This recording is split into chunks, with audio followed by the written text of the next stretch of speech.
हायाबा लससो आरो बे खिथिया हायाबा लसथ' खिन्थु हाबासो मोनो नालाय हाबासो मोनो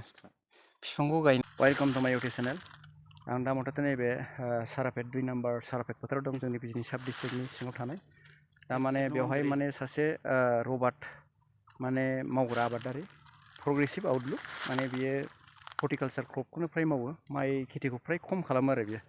माने दा गोदान जेनाखि टेक्न'लजिनि जेनाखि खेथि दा बेफोरखौ खालामो खारन माखासे मिशन टेक्न'लजि मिशननि माखासे खेथि दङ दा बेफोरबायदिखौ बियो माने नागिरो आरो खालामो जि जायगायावनाखि माने रांखान्थियारि खामायनाय एसे सहस गोरलैयैनो दावगानो हायो खारन दा बे माने बहुत स्मल फार्मारनिफ्राय फैनानै बिग फार्मार जाबाय आरो बियो दा जाय हक दा नोंथांमोना नायलांदो My dear viewers, you just see the beautiful Nabard plant plantation. This are being stopped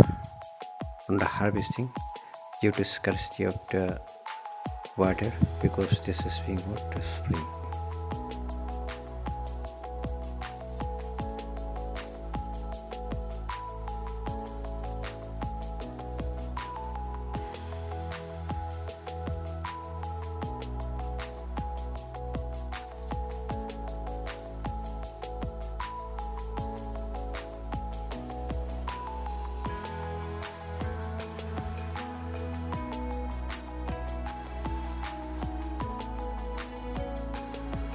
नागानि रबार्ट बागान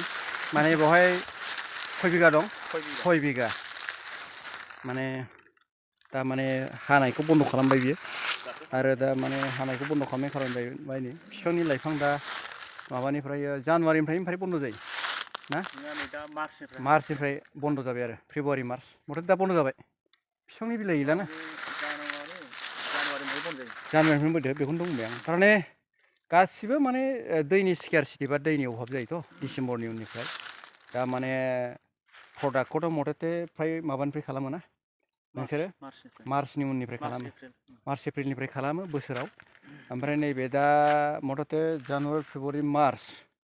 बे मार्चसिमाव माने मास मोनथामा बन्द थायो आरो मथथे 9 मासखौ हारभेस्ट खालामो दा रबार्टनि सोमोन्दै आं एसे नोंथांमोननो नायगिरि नोंथांमोननो एसे माने एसे गियान होनो बेजों एसे सोंनाय फिननाय खालामसै माबादि लाब थायो रबार्टआवहाय माने रबार्टनि आबादा मथथे एक्सपेन्सन खालामजायो जाया दा आं दा बेफोरखौ माखासे फिडबेक लादों माबादि लाब मोनो जायबादि खेथिया लाबदायक दा बेफोरखौ खालामनाया मोजां दा माने आङो दा डिपार्टमेन्ट हिसाबै दा बेखौ नायो आरो मोजां आबाद बबेहाय दङ मा धरननि इक'नमिकेलि ग्रथ जानो हायो बबे खेथिजों बबे लाबजनक बेफोरबायदिखौ आङो माने भिडिअ बानायना आपल'ड खालामो इन्सपिरेसननि थाखाय पाब्लिक मटिभेसननि थाखाय दा नोंथांमोना नायलांदो आं बेजों सोंनोसै माने नागा फंबाय बियो बेजोंनो आं माने एसे खोथा बाथ्रा एसे माने लाब खालामसै मिन्थिनोसै रबार्टनि सोमोन्दै एसे नलेजखौ आं नोंथांमोननो होनो सेस्था खालामसै आच्छा दे नागा फंबाय नामखौथ' मोनथिखाबाय नागा होनना बुंखाबाय आङो दा नोङो दा बे रबार्ट बागानखौ बोसोरबेसे जागोन नों खेथि खालामनाया फार्स्टनिफ्राय हमनानै ना औ बेयाव बुंनो थाङोब्ला माबा जाहैबाय 15 बोसोरसो जाबाय 15 बोसोर आच्छा बोसोरबेसेनिफ्राय हारभेस्टिं खालामनाय नोंलाय बेखौहाय 8-9 बोसोरनिफ्राय हायो 8-9 बोसोरनिफ्राय हाबोदों आच्छा गायखांनायनि उनाव 9 बोसोरसोआव बिनि उननिफ्राय हायो 9 बोसोरनि उननिफ्राय हायो आरो माने बिफाङा देरनांगौ जाबाय नालाय होमब्ला नोङो दा टटेल खय बोसोर जाखो आङो बेखौ हानाया बोसोरब्रैसो हाबाय बोसोरब्रै हाबाय माने बिफाङाथ' इसिबां देराखै माने 14 बोसोर जाबाय आरो आच्छा नों दा रबार्टनि सोमोन्दै एसे मिन्थिबाय दा बागान दङ माने बागानाबो फिसाबो नङा गिदिरबो नङा 6 बिगा आन्डार 1 हेक्टर खिन्थु दा खोथाया जाहैबाय मा दा मथथे नों बे 6 बिगायाव मथथे फ्राय बेसेबां केजि बा कुइन्टेल नों हारभेस्ट खालामनो हाखो आइडिया दं बोसोराव औ बोसोराव दा खस्थ'नि गेजेरजों नों मावबासो मोनो जाहैबाय मावब्ला मोनो हारभेस्ट औ मावबा मोनो औ हायाबा मोना दा दामजों मिलायहैया दे आच्छा र' खय केजि मोनग्रोयो नोङो जेन'बा नोङो मासाव खय केजि बा बोसोराव टटेल बोसोराव बेसेबां कुइन्टेलसो मोनो आन्दाज बेखिनियावहाय टटेल बोसोरावहाय मा मोनो जोङो हमनानै ला 10 कुइन्टेलसो 10 कुइन्टेल आरोखि आच्छा होमब्ला नोङो 9 मास खेथि खालामो आरोखि ना 10-12 कुइन्टेलखौ मोनो आच्छा थिगैनो दं होमब्ला नों केजियाव दामखौ माबादि मोनो दा मार्केट प्राइसआ रबार्टनिया बिनि दामा दा अनलि 130-35 थाखासोल' सोलिनानै दं मिलायहैयो आरोखि माने लेबार चार्जखौ लानानै थारमाने हारभेस्ट खालामबासो मोनो जेरखम मैगंफोरखौ पटल मैगंफोरखौ खादो फानदो नङा होमबा खिन्थु पटल मैगं दस्रा मैगंजोंथ' बे कम्पेयार खालामजाला खिन्थु दा बुस्थुआ जाहैबाय मा दा बेखौ नों बबे टाइमाव नों हायो ओमफ्राय बेसेबांसिम समाव नों बेखौ माने उथायना लाङो बेखौहाय थिग 3टा 4टायाव हाबाय ना होमबा फुंनि एकदम हरनि हरनि 3टा 4टायाव हाबाय थिग बिदिनो 9टा बा 8टा समावनो बेखौ खांना लाङो थारमाने लोगो लोगो बिफांखौ हानानै बै माने ट्रेखौबो बसायो ना होमबा आं खोन्थानोसै खथ्रा नैबेखौ हादों थारमाने नैबे नायदो बेखौ आगे फिसे हादों नैबे गासैबो हाजोब्बाय बियो बोसोरबायाव बेखिनिखौ ओरै हाबाय हायै हादों बे गोजौनिफ्राय ओरै हादों टेकनिक मोनसे दङ गोजौनिफ्राय हानानै गाहायसिम दा ओरैहाय स्लाइड ओरै हाबाय नैबेनिफ्राय ओरै बोहैबोनानै रबार्टआ नैबेवहाय बियो बसायदों आरो ट्रेखौ मोनसे काप बादि थायो नैबेलाय नैबेहाय बियो माबाजों बसायो आरो बे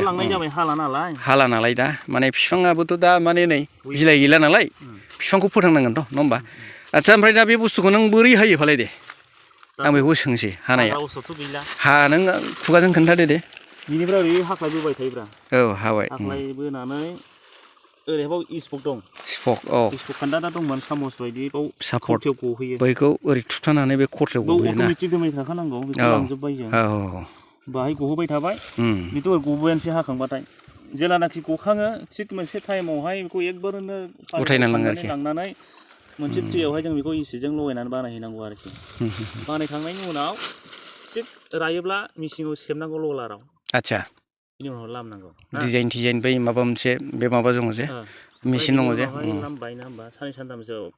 सान्दुङाव होयो आरो उखुन्दै होबावनांगौ उखुन्दै दङ बेखौ नायोब्ला दामा 300 250 मिलायो लेबार चार्जखौ नायोब्ला मिलाया आरोखि ना आदसा र' दा जाबाय दे माने एसे खस्थ' दं लेबरियास माने बेखौ खांनांगौ हानानै लांनांगौ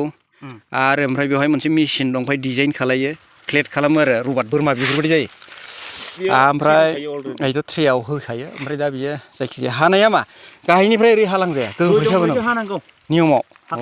बेनि बे मोनसे टेकनिकआ बे आरोखि ओरै हाखांबाथाय ओरै हादोलाय आरो हादोलाय ओरै हादोलाय ओरै हाखांबाय बोसोरसो हाजायो खिन्थु ओरै हाबाय नोङो एबारनि सिजोनावथ' बेखौल'सो हादों आङो अनलि मास मोननैल' हानाय मास मोननैल' हादों ओरैनो लस 9 मासखौ हायाखिसै ओरैनो थांबाय हायाबा लससो आरो बे खेथिया हायाबा लसथ' ओंखायनोथ' हाबासो मोनो नालाय हाबासो मोनो बिफांखौ गायनानै नों बे बिफांनिफ्रायनो खेथि बानायनांगौ आदसा दा होमबाला बे बुस्थुआ बेनो नों ओरै साइडखौ हाबाय एबार नेक्स्टआव ओरै बिनिफ्राय नैबे साइडखौ बे गोजौनिफ्राय हायै बेहाय जोब्बाय बिनिफ्रायथ' आरो हाजाला ओमफ्राय नैबे साइडआ फ्रेस दंथारो नै होमबाथ' लाबाथ' दङ बोसोरबेसेसो हागोन नों 30 बोसोरसोसो हागोन जथेस्थ' मोजां हायोबा बेखौहाय 30-35 बोसोर हानो मोनो नोङो लं टार्म क्रप बेखौ नोङो थोरोबथाम गाहाम हाजायो बेखौ जाखांनानै बेखौ जालायबाय आरो ओरै साइडनिफ्राय हानो हालायबाय दाम दङबाथ' माने न'खरखौ आरामसे बेजोंनो सोलिलांनो हायो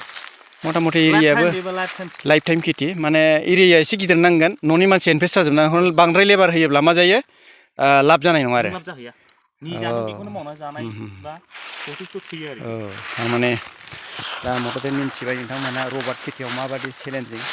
माने मावनानै बहनथारनांगौ जायो मानसि अलसियानि नङा जाहैबाय माने अलसिया मानसि नङा जाहैबाय ओमफ्राय दा ओरैबायदि बेहा बेल' नङा लेबु दङ आरो दा मोनसे गोदान खेथि वेलकाम नायदो साखाथियाव दं बै खेजुरबादि बिफां नुनाय ना बेनो बे फिथाइ फैबाय दा बेखौ एसे गोसो होदों आरो बियो बधय बे खेथिखौ बियो बांद्राय गोबां सम बे रबार्टखौ दोननाय नंला बादि नुबाय आं थारमाने बियो वेलकामनि दा मोनसे हर्टिकालसार मिसन बेखौ बियो एडप्ट खालामसिगोन आरो बेखौ माने जोंनि एग्रिकालसार डिपार्टमेन्टआनो बे मिसनखौ फ्राय लन्च खालामबाय ट्रेनिंबो जासिगोन माने बे बुस्थुआ बहुत लाबजनक आरोखि वेलकामा थारमाने बिदेशनिफ्राय जोङो थावनि थाखाय एथ' निर्भर खालामनांला 40 केजि बायदि थाव जोंना बे मथथे खावसेल' फोलोमनो थोयो खावसेखौ बाहेरनिफ्राय लाबोनांगौ जायो दा मथथे बेनोसै भिडिअ'आ नोंथांमोना माने भिडिअ'खौ नायनानै जुदि मोजां मोनब्ला लाइक शेयार साबस्क्राइब खालामदो आरो जाय गोदानफोरखौ साबस्क्राइब खालामखानांगोन आरो जायनाखि साबस्क्राइब खालामखानायखा बिसोरथ' आरो आंनिनो फेमिलि आंनिनो मानसि जाहैबाय दा भिडिअ'आ एसेनोसै नेक्स्ट भिडिअ